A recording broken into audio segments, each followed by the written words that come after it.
Shalom, shalom. Que Dieu vous bénisse parce que aujourd'hui encore vous cherchez sa volonté dans la Bible. Et vous avez raison de le faire. Aujourd'hui nous allons essayer de répondre ensemble, vous et moi, au travers de la parole de Dieu et d'un verset que nous allons lire à la question de savoir pourquoi Dieu aime l'obéissance.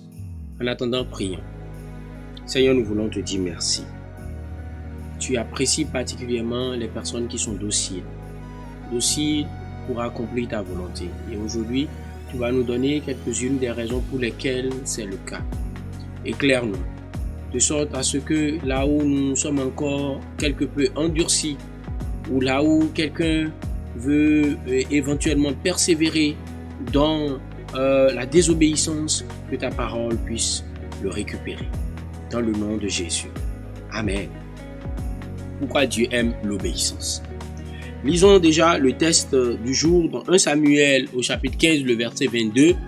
C'est un texte courant de la vie chrétienne. C'est Samuel qui parle à Saoul qui vient de désobéir. Il lui demande: le Seigneur aime-t-il autant des sacrifices d'animaux que l'obéissance à ses paroles? Non. Pour lui, l'obéissance docile est préférable au sacrifice des bêtes les plus grasses. L'histoire, vous la connaissez, je vous encourage à aller la relire. C'est le roi qui se met à faire ce qu'il n'a pas le droit de faire en désobéissant aux règles prescrites par Dieu et qui considère qu'il fait cela parce que tout ce qui était important pour Dieu, à son avis, c'est la graisse des béliers. En réalité, ce n'est pas le cas. Dieu aime l'obéissance. Et la première raison que j'ai pu mettre de côté pour que nous méditions à propos, c'est que l'obéissance à Dieu est une sorte de sacrifice de soi et de sa volonté. L'obéissance à Dieu est une sorte de sacrifice de soi et de sa volonté. Lorsque vous obéissez à ce que Dieu vous demande, lorsque vous êtes docile pour faire ce que lui il a choisi, eh bien, c'est un sacrifice de vous-même, de votre manière de voir, de vos opinions, de votre pensée, de vos analyses. Vous sacrifiez toutes ces choses et vous dites non, elles ne sont pas aussi importantes que la manière dont Dieu voit les choses. Moi, je vais faire les choses comme Dieu les voit. Et ça, c'est un sacrifice que Dieu apprécie. Parce que c'est un sacrifice que seulement quelqu'un qui a donné de la considération à Dieu et à sa parole peut réaliser. Regardons pour nous en convaincre Psaume 51, le verset 17. Les sacrifices agréables à Dieu, c'est un esprit brisé. Ô Dieu, tu ne dédaignes pas un cœur brisé et humilié. Vous savez, vous pouvez apporter à Dieu des fruits, vous pouvez lui apporter des oranges, vous pouvez lui apporter de l'argent dans l'église qui va servir à aider les pauvres et à faire l'œuvre de Dieu. Eh bien, il se peut que Dieu dédaigne ça, parce que Dieu va regarder votre cœur, il va regarder où vous êtes allé peut-être chercher tout cet argent et tout, et il va dire, tout ça, j'en veux pas. Mais il y a un sacrifice que Dieu ne dédaigne jamais. C'est un cœur brisé et humilié. Lorsque Dieu voit cela, Dieu l'agrée toujours, Dieu aime cela. Parce que Dieu voit quelqu'un qui est prompt à écouter et à obéir. La deuxième raison que je voudrais vous demander d'observer, qui est une raison pour laquelle Dieu préfère l'obéissance, c'est que l'obéissance est supérieure au sacrifice de biens et de fortune parce que c'est quelque chose que Dieu ne peut pas forcer. L'obéissance, c'est un sacrifice de vous-même et Dieu ne peut pas forcer cela. Vous savez, quand vous amenez de l'argent, quand vous amenez des biens, quand vous amenez des bêtes et tout ça et que vous dites que vous êtes en train de le donner à Dieu, c'est une figure de style. C'est parce qu'on sait que in fine, ce que vous avez donné à l'église, à un ministère chrétien ou que vous êtes allé donner aux pauvres, c'est parce qu'on sait que in fine, cela sert l'œuvre de Dieu qu'on dit de façon figurative que vous donnez à Dieu. Sinon, tout le monde sait très bien que Dieu ne prend pas 10 000 pour aller s'asseoir dans un maquis pour manger. Si vous lui avez amené un bélier, évidemment, c'est finalement des hommes qui vont se réunir autour de ce bélier et le dévorer.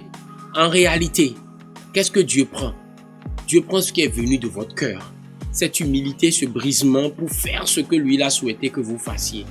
Et lorsque vous avez fait cela, vous avez contenté Dieu de quelque chose d'extraordinaire parce que c'est quelque chose que Dieu ne peut pas obliger. Dieu peut aller chercher lui-même le bélier parce que c'est lui qui a créé les béliers. Dieu peut aller chercher l'argent et l'or parce que c'est lui-même qui a créé l'argent et l'or. mais vous êtes la seule personne dans l'univers capable de donner à Dieu votre obéissance.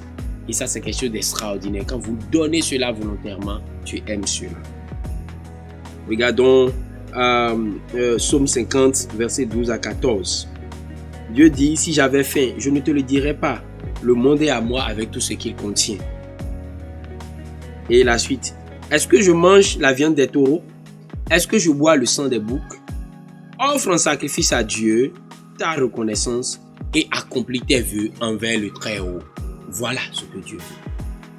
La troisième vérité que je voudrais évoquer aujourd'hui pour finir, c'est que l'obéissance à Dieu est une preuve de notre amour à son égard. L'obéissance à Dieu est une preuve de notre amour à son égard. C'est pour cela que Dieu aime l'obéissance. Vous savez, vous ne pouvez pas dire que vous aimez Dieu si vous n'avez pas le sens d'obéir à ce qu'il dit. Si vous avez dit 10 choses et que vous en avez violé 9 et que vous lui avez chanté 10 fois que vous l'aimez, vous êtes un menteur et un hypocrite. Ce n'est pas vrai. Aimer quelqu'un, c'est faire les choses que cette personne aime et ce que cette personne désire. Et vous allez voir pourquoi Jésus le répète encore et encore. Celui qui ne m'aime pas ne garde pas mes paroles. C'est dans Jean 14, verset 24. Celui qui ne m'aime pas ne garde pas mes paroles. Et la parole que vous entendez n'est pas la mienne, mais celle du Père qui m'a envoyé. Ce sont les paroles de Jésus. Si vous aimez Jésus, vous gardez ses paroles. Si vous ne l'aimez pas, vous ne gardez pas ses paroles. Ces paroles viennent de Dieu qui l'a envoyé, lui le Fils unique, Dieu incarné. C'est très important de le savoir. Dieu aime l'obéissance. Et pour beaucoup de raisons, y compris les 3 que nous avons cités aujourd'hui. Prions. Seigneur, nous voulons te dire merci. Parce que dans toute ta patience, tu comprends combien nous prenons du temps pour obéir, pour accepter même l'idée même que nous devons être soumis à toi et devons t'obéir. Aujourd'hui encore, que tu nous expliques pourquoi l'obéissance est une chose plus importante que les sacrifices.